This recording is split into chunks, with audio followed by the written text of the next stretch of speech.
Oh, you got your stuff? No. No, that's good. Yeah, that's what, You go out. okay, look. I'll go out.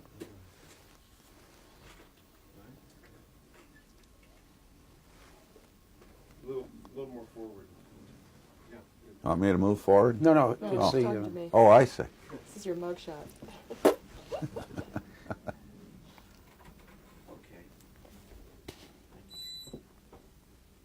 Focus check here.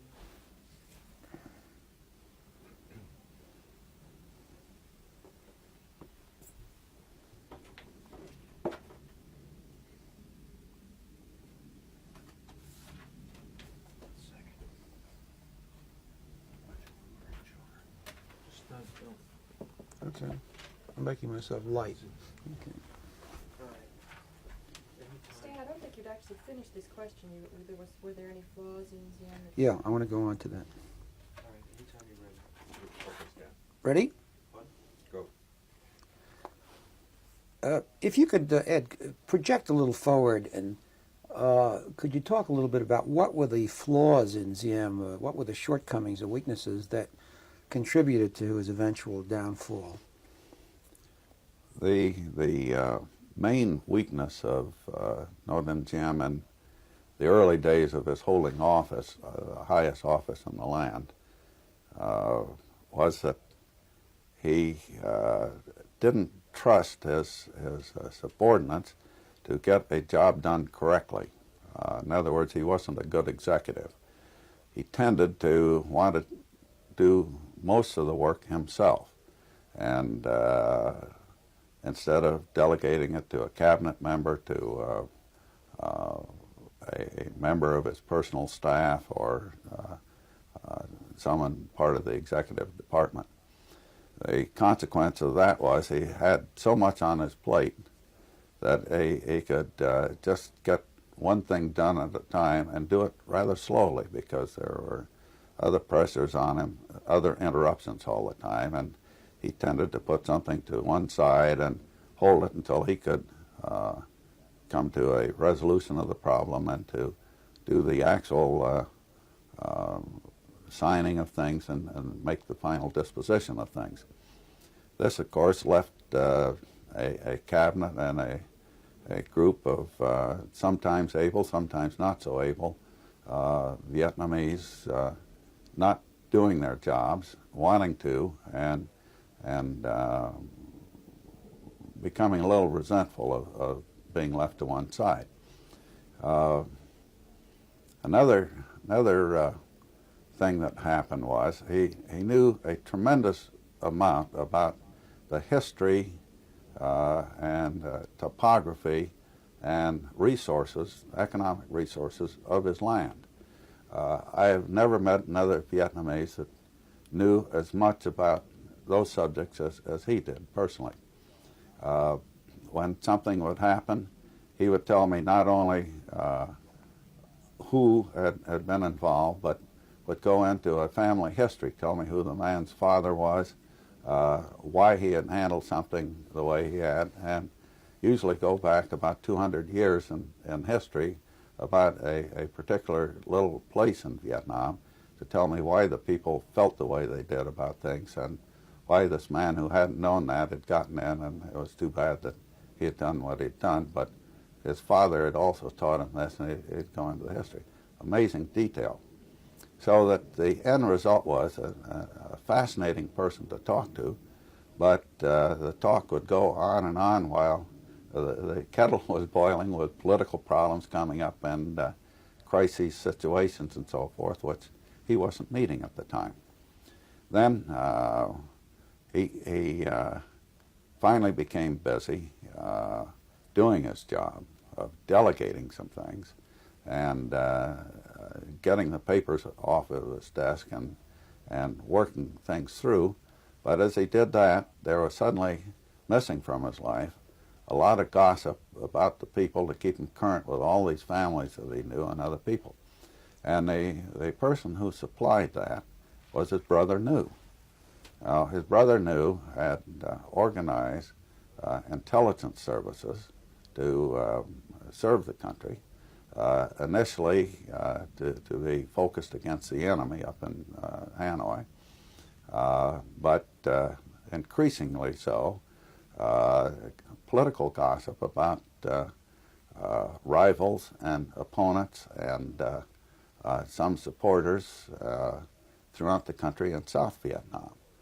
And I noticed, and after I'd left Vietnam in '56, and coming back on visits in later years, briefly, that the gossip about people became a little more biting when Jim would tell me, and a little more vicious about people than had ever been known before.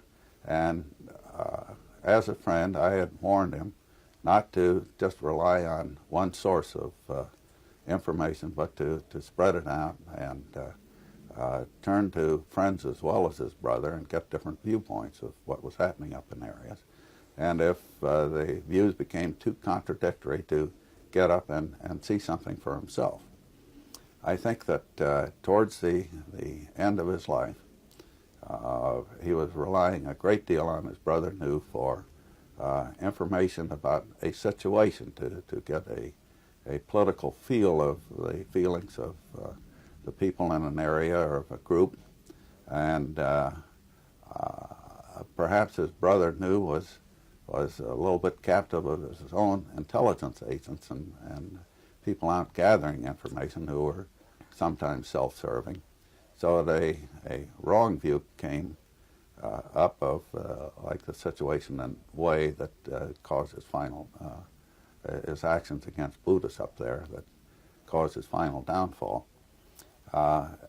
And his reactions were those of a man at the end of a long pipeline of information and seeing things only from an office and from a capital city and from a background that he had never had before, and that if he had gone up and eyeballed these things himself, had gone up and seen for himself, had talked to people for himself, he was making decisions that I don't think he ever would have if this had been his own from first-hand views. What was your impression of his brother New? What kind of a man was New? His brother New was, first of all, a very handsome person. He could have made a career as a leading man in Hollywood. Clean cut, sort of a boyish charm to him, extremely bright, masterfully intelligent person, a very charming smile, and one to turn the heads of any woman that saw him, because this was happening to some of the American gals who were in Vietnam that I knew, who used to tell me how good-looking the man was. Bright in that he had a good education. He was intellectually ahead of most of the people that he was around at the time, and with that, of course, came an ego that let him look at whatever he said and came to conclusions about as being practically infallible. And I think he was deceiving himself there. He needed an ego to be in the position that he was in, but it finally ran away with him. I think finally he probably thought he was smarter than his brother and knew best for the country what to do more than his brother did. And I think that the family relationship broke down somewhat at that point. I suspect that the long loyalties between the two had become somewhat abraded at the time. Not terribly so, but it was fraying at the time. I last saw the two of them in 1961, and ordinarily I had just seen Jim alone, at least for a period. And Jim had asked me to come in and see him at the palace.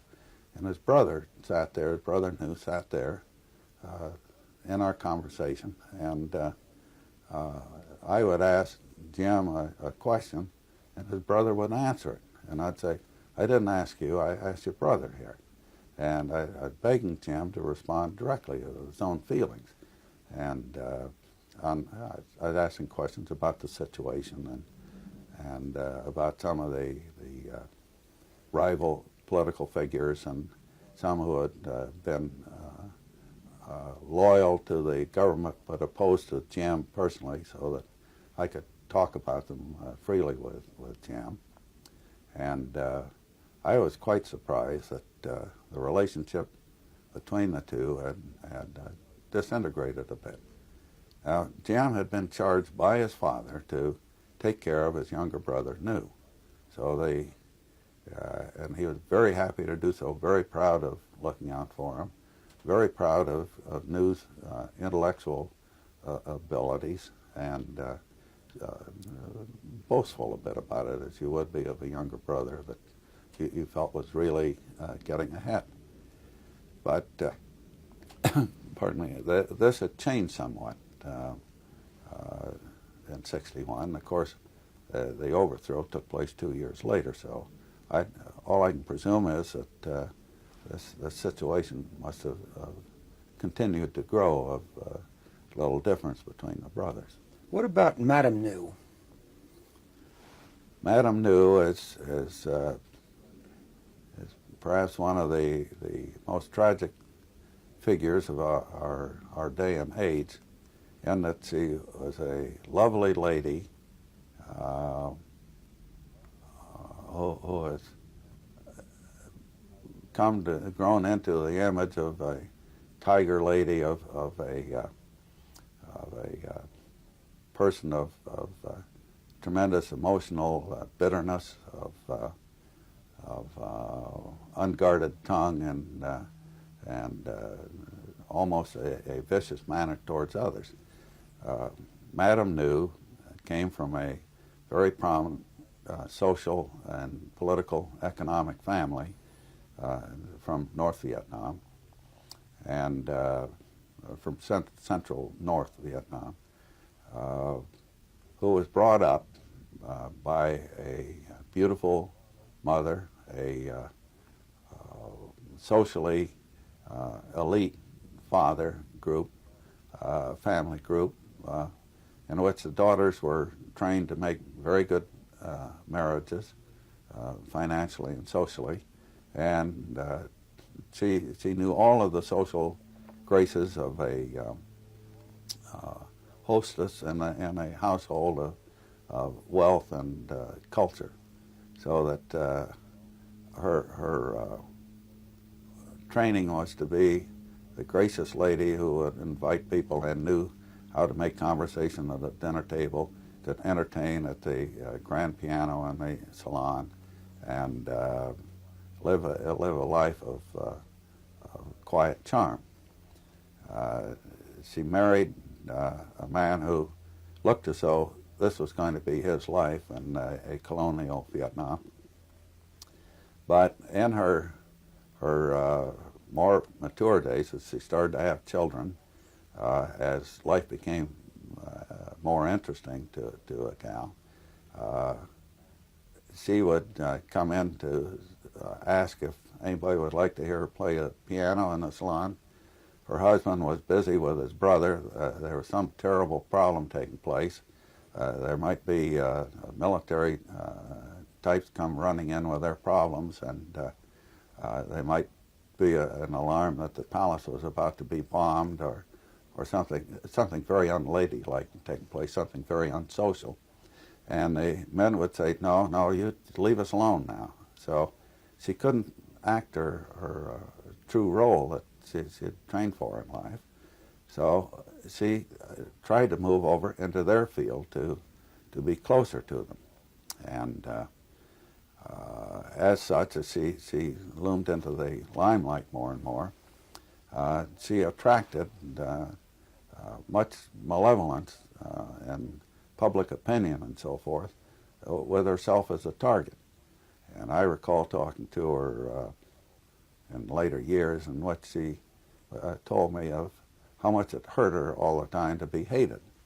and she had emotional problems from this feeling of hatred, and this was being expressed in ways that she would see in the press, in conversations and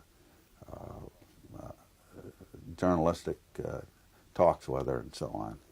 And this hurt her very deeply inside. And I think that a lot of her responses that seem so ugly to us in the context were her attempts to use words that she didn't know quite their fine meanings.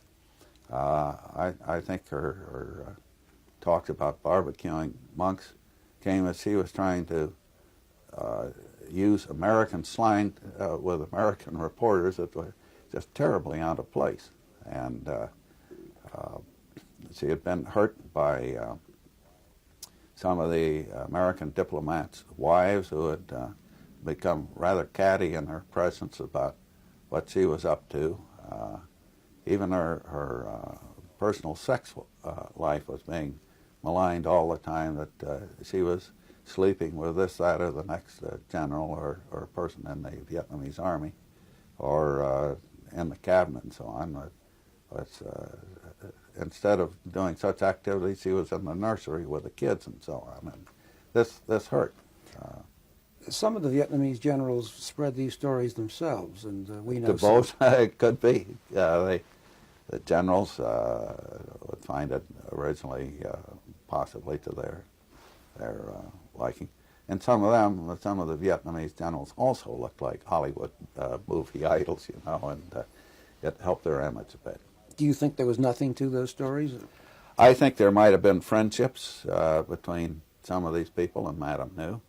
I'm not an expert on whether what happened when I wasn't around, but when I was there, the behavior was completely acceptable socially, and I didn't see any side glances or touching going on, you know, hands or hips or whatnot. I really don't believe there was anything more to that for the gal. One thing we tend to overlook is that there were other brothers in that family. And, for example, would you say that the influence of some of the other brothers was very strong on Diem, the bishop, for example? Some of the other brothers did have influence, and the bishop, the oldest brother in particular. Some of them were out of the country most of the time because Diem trusted them, and he would send them on diplomatic missions. One was at the court of St. James as the Vietnamese ambassador. Another was in France as a very important buffer between the French government and the absentee Emperor Bao Dai, who was down in the Riviera, and Saigon. And one brother, the youngest of them all, who stayed up and stayed with Mama and kept the family home going up in Hawaii. But the bishop took was a person, first of all, whose activities were out in the countryside. And in his later days, he was down in the south in the Mekong Delta, and frequently in the midst of fighting between the VC and the Vietnamese army. But a man with a very wide acquaintance with the people in the villages and the farmers in the countryside, who would bring this knowledge with him when he talked to his brother, and was very blunt in talking to his brother about what people felt. And sometimes when I was a little worried about too much information one-sidedly coming from Brother New, I would urge him to get his brother, the bishop and later archbishop, and to ask him what was happening there, or to let him go and visit a part of the country and find out his own views on the thing, come back and tell him. One point about that you haven't mentioned, and that was that you mentioned that Diem was had in many ways a Mandarin outlook. The other thing is that he was a Catholic. which was not a majority religion in Vietnam. Do you think really that he was the kind of man to govern a country that was in a revolutionary situation? Was Jim the man who, a Catholic of a minority group, a man to lead a country in a revolutionary situation? Let me answer it this way. He was a man who had been in public life before, which few other Vietnamese had been. He had made a name for himself as early on, while he was part of the court at Hue, urged the French to give independence and freedom of action to Vietnamese to govern themselves. This was a very courageous stand that he had taken, and one that was well known throughout the country. For that reason, Ho Chi Minh had urged him to join Ho's government, and it wanted him as a very independent, highly patriotic person. So, in Vietnamese eyes, here was a patriot heading the country in times of stress. Now, there surely is nothing wrong with a patriot heading up a government in a revolutionary system or situation. When almost everybody in Vietnam knew that Ho Chi Minh had wanted him into a very important post in the early coalition government that the communists had formed. His shortcomings were those of practically any Vietnamese at the time, since none of them had really held high administrative or executive posts in the country. Many of the Vietnamese who later became ministers or chiefs of departments or bureaus in their government had to sit out practically at the door during French times and be the receptionist. And some of them knew that in this bureau or this department, the main piece of work was to stamp papers. Now, this is what the French had trained them to do, not to run a department, not to run programs, but to sit there and be clerks. And they had a great deal to learn about handling their own affairs and running a government. One observer in Vietnam, or an American certainly, Doug Pike once referred to Vietnam as the land of the double cross, in which all Vietnamese are maneuvering against each other, that there's very little cohesion in South Vietnam. Could you comment on that?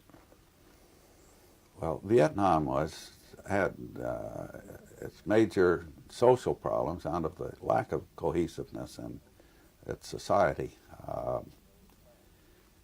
There were families, and it's basically a family structure, but once you leave the confines of a village, which is not only the basic unit in Vietnam, politically and socially, but it's perhaps the only place where there is some cohesion, where elected rulers, executives, actually reflect the will of the people and are accepted by the people. Once above that level, there are rivalries afoot, and the xenophobia of a village, of even people from 10 miles away of being dirty foreigners, certainly extends in their, or it did extend in their national political life. So that the mistrust of a foreigner, meaning someone from another province or another city or another town or village, is very evident in their attempts at political organization. Political parties have always had a hard time they no sooner start organizing than they get splinter groups branching off. The political party that Brother New headed and tried to put together to the Can Lao became splintered, but held together principally because there were civil servants who were members, and one person in the civil service would tend to accept another person in the civil service as somebody who was known and not a foreigner. So that was its main strength and also its main weakness, and that to be a member of the club meant that you weren't fired from a government job because you were a member, so that it became in its membership a little bit too self-serving of members rather than of the public. And that's where some corruption started in the Diem days. And the real tragedy of Vietnam was that the Vietnamese were never able to get together and rule themselves by accepting others long enough to let them take over the executive job and being accepted by people, even though they elected people. The very last day I was in Saigon in 1968 in the summer, a lot of the small town provincial politicos had wanted to come and say goodbye to me. And a lawyer friend of mine, Vietnamese, had invited them into his home in Saigon. He lived in a very small home on a dirt street. And so many people showed up for this that there was to be a luncheon in his house. That the meeting couldn't take place in his house. It was too small, so we sat down along the curb of this dirt street and talked to each other. And there were several hundred of these politicians from all over the country.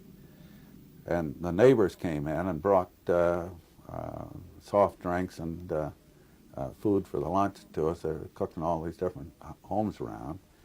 And the theme of my farewell to them was, for God's sakes, learn to work with each other.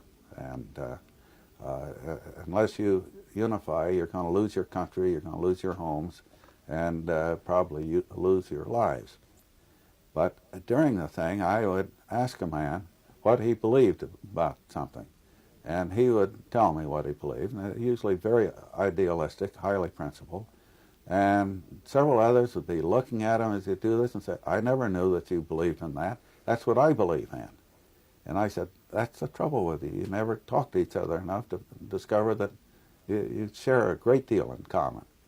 I got back to my house to finish packing to come back home. And the phone was ringing, and it was then President Thieu. And he wanted to see me right away. I went over to the palace to see him, and he told me that the police his police, he said, had reported to him that I was fomenting a revolution out in the streets with all these politicians from all over the country. And I said, no, I'm doing something I'm very angry at you about. He said, why are you mad at me? I said, it's your job as president of the country to talk to all these people and get them in and get their views and to somehow or other get them working together. And I said, that is a leader's job. And I said, don't let a foreigner, don't let an American like myself do it. I'm leaving. And they were saying goodbye. I'll never see them again, I don't think. So how about you starting to act like a president for a change? And he was quite taken aback by that. And incidentally, turned around then and gave me a painting as a farewell gift. But he said, I thought you were starting a revolution to overthrow me, and I wasn't going to give you this painting until now. So he changed his mind. Let's go back to the early period.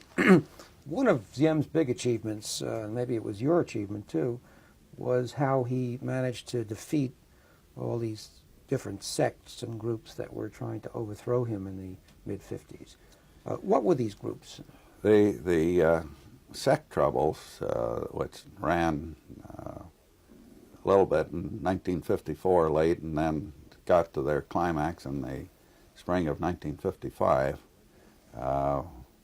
were two religious sects and one underworld organization of an underworld social type of group in the urban area of Saigon, Sholan. The religious groups were the Cao Dai from along the border of Cambodia, about due west of Saigon, and the Hoa Hao, who are a group where recent, just below the so-called Parrots Peak, down near the Gulf of Thailand, southwest of Saigon. And then in the city itself, a sect of the Ben Xuan, who had originally organized as sort of a democratic social club of welfare and so on, but whose leadership had taken over controlling all of the narcotics traffic, mostly opium, all of the prostitution and commercial prostitution and the gambling in the city, and had obtained from Bao Dai the right to select the chief of police of the city area there, the urban area, allegedly for a large sum of money. But they essentially felt that they should control the city and control the country and elect their own people to move in and take charge and run things, rather than a man whom they looked upon in the form of Jim as a Puritan, of a goody-goody, of a person that was really acting against their own personal self-interest. So they met secretly and decided on which one was going to be the boss when they overthrew this man, and who was going to have jurisdiction over what. But they started in, first of all, by trying to negotiate with him. And when Jim wouldn't trust them at all and essentially threw them out of the office and wouldn't talk with them, they decided to use force to force him out. Now, a lot of people were involved in what happened next. The French still had armed forces in the area and moved some more in as this discussion started getting hot. The troops that belonged to these sects, they all had armed forces, an army, were militia in the French army and had been under control of the French almost entirely. There were some exceptions. And the main thought on the other side was if they could get rid of Jim physically by blowing him up, by killing him, they could move in and take over. They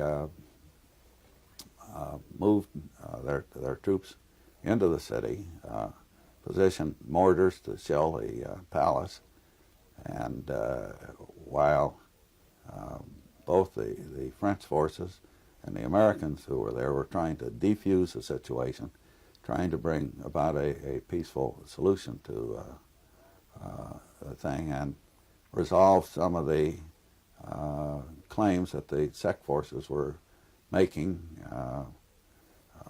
which included some things that happened at very unfortunate timing. The French said, we are giving our independence to South Vietnam, which means that we can no longer pay militia, which they did at this critical moment. And the sect said, well, somebody's got to pay us, you know, we've got armed forces to help defend the country, and why don't you make me the commander of all the armed forces, one of them said, and we'll take over the defense of Vietnam. And others said, make us part of the Vietnamese army and pay us the same, and we'll take over and run the things. To all of which, of course, Jim said nothing doing.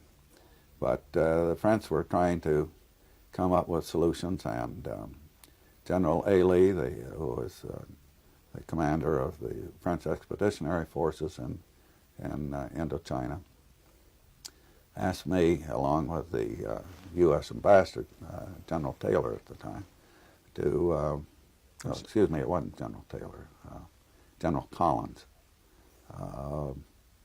asked me to head up a French-American group to come up with solutions to this problem, which included what do you do with demobilized troops, how do you get them into gainful employment, how you resolve some of the economic needs of the areas where these people come from, and turn them from being belligerents into peaceful citizens. About the time we were wrestling with coming up with the answers to these problems, the Ben Xuan, who were in Saigon and owned essentially Sholan as a gangster territory of theirs, opened fire with mortars on the palace, hoping to catch Jim in a place and kill him. I talked to Jim just before, and I'd gone up to give him a message from both the General A. Lee and Ambassador Collins that we hadn't come up with solutions yet, but we were very hopeful, and we wanted him to hold off precipitating any fight. And Jim was laughing at me. We were out on the front porch, and he said, "You were standing about where I think the first shell is going to hit, and it's going to be coming in about 20 minutes, and you better get out of here. And I'm not initiating. I'm receiving here." So, and sure enough, 20 minutes later, the firing broke out against him. And he told me, he was on the phone, he said, "Listen to my orders." And he got General A. Lee on the phone and had him listen. And he said, "Listen to this incoming shells, and I'm giving some orders here for counterfire." And with that, he gave orders to his artillery to open up on the mortars that were firing. Just a minute. Were you, so it was just a battle. There was no, did they actually fight it out in the streets? They were fighting in the streets. This took place and started in the evening and went on until almost midnight that day in the dark. And the French had moved forces in to try and control the situation.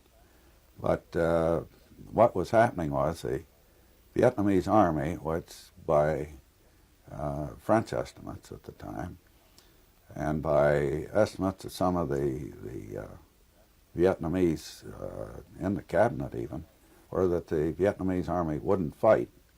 And they had rushed into Saigon, the Vietnamese army, and I remember seeing one group in front of us in a schoolyard getting ready to move down a few blocks, and I asked them how they were feeling, and they were grabbing their rifles and throwing them in the air and let's go attitude, and just the reverse of what the diplomatic corps had observed, and what the French headquarters had said they were. They said that they wouldn't fight and didn't want to, but they were eager to get in and settle a problem. Were you acting as an advisor to Diem on how to handle the sects? No.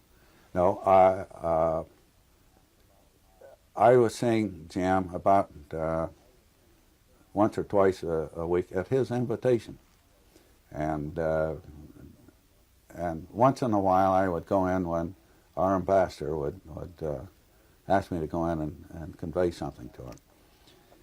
He knew that I was working on the sect problem, trying to resolve it. He knew that I was a close friend of one of the sect leaders, who was Trin Tay, who was head of the Cao Dai dissident group that had split away from the regular Cao Dai, and a close friend of the commander-in-chief of the Cao Dai Armed Forces, and General Fung.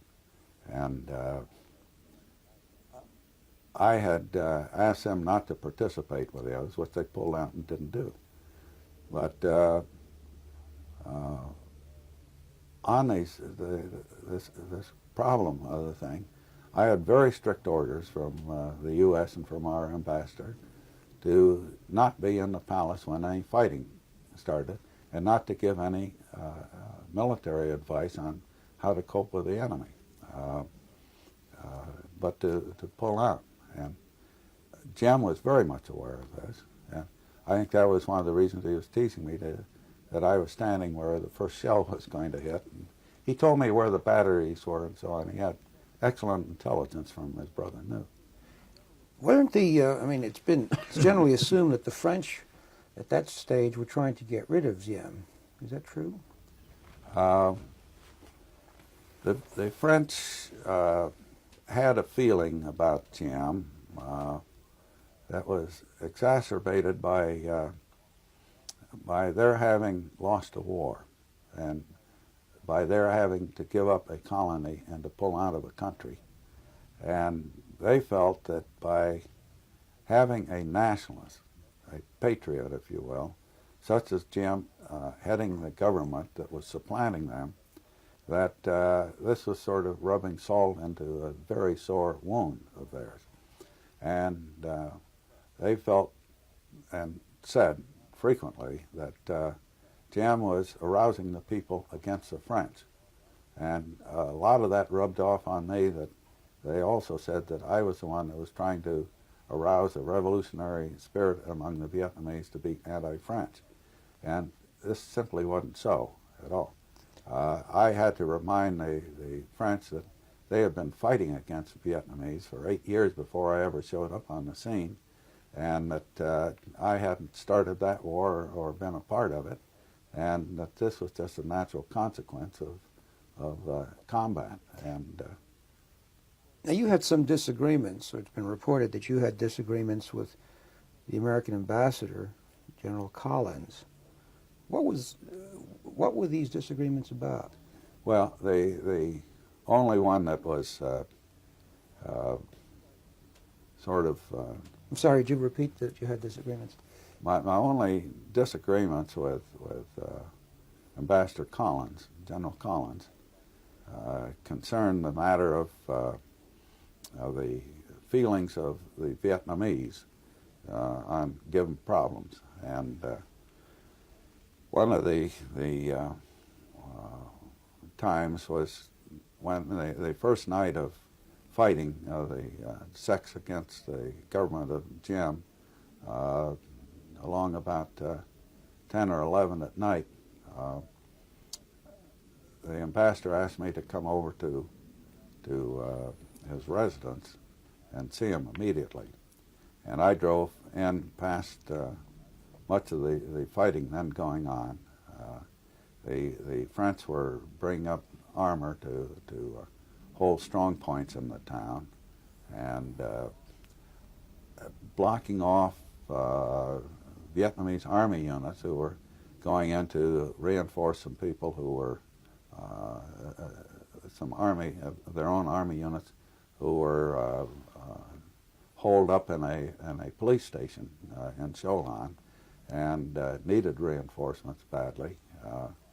And the French tanks were blocking the way, and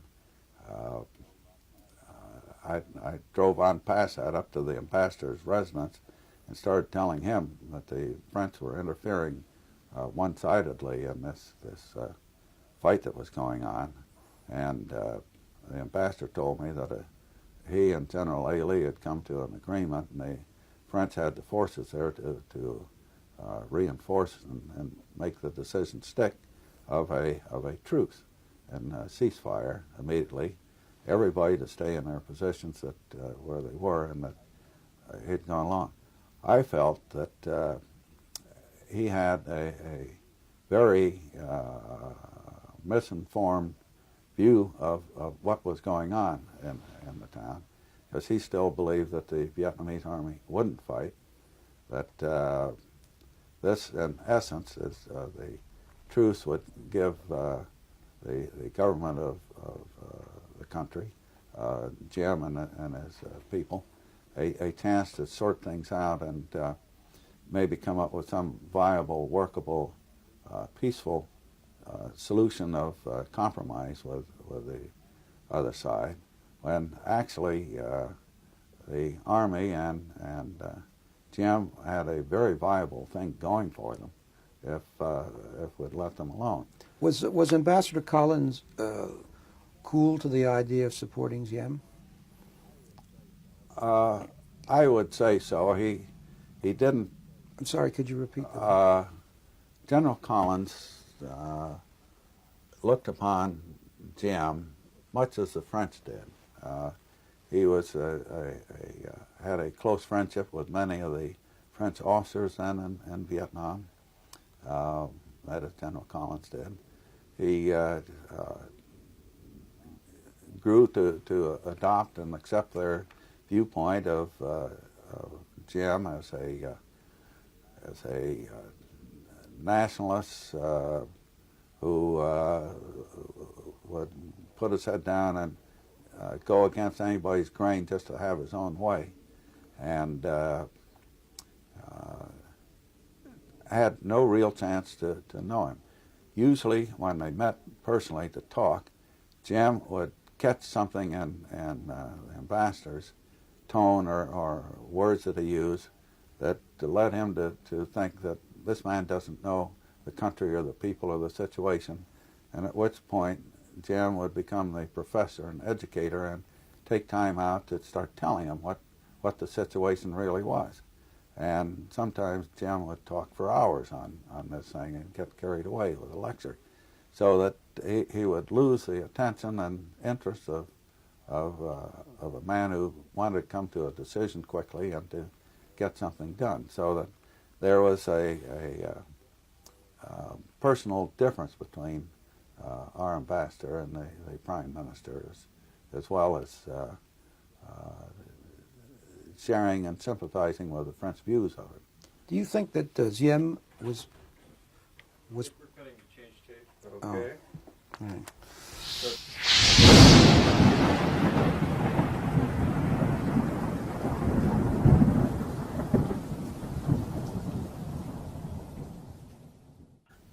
Just not, no. Okay. I'm making myself light. Okay. All right. Stan, I don't think you'd actually finished this question. Were there any flaws in Diem? Yeah, I want to go on to that. All right, anytime you're ready. Focus down. Ready? Go. If you could, Ed, project a little forward, and could you talk a little bit about what were the flaws in Diem, what were the shortcomings or weaknesses that contributed to his eventual downfall? The main weakness of Ngo Dinh Diem in the early days of his holding office, the highest office in the land, was that he didn't trust his subordinates to get a job done correctly. In other words, he wasn't a good executive. He tended to want to do most of the work himself, and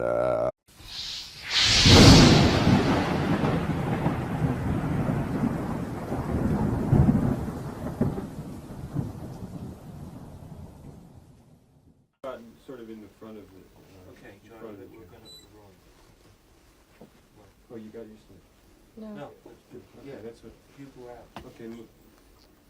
I'll go out.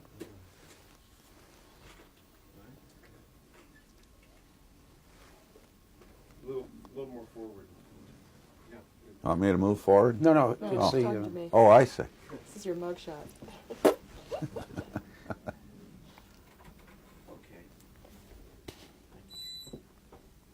Do a focus check here.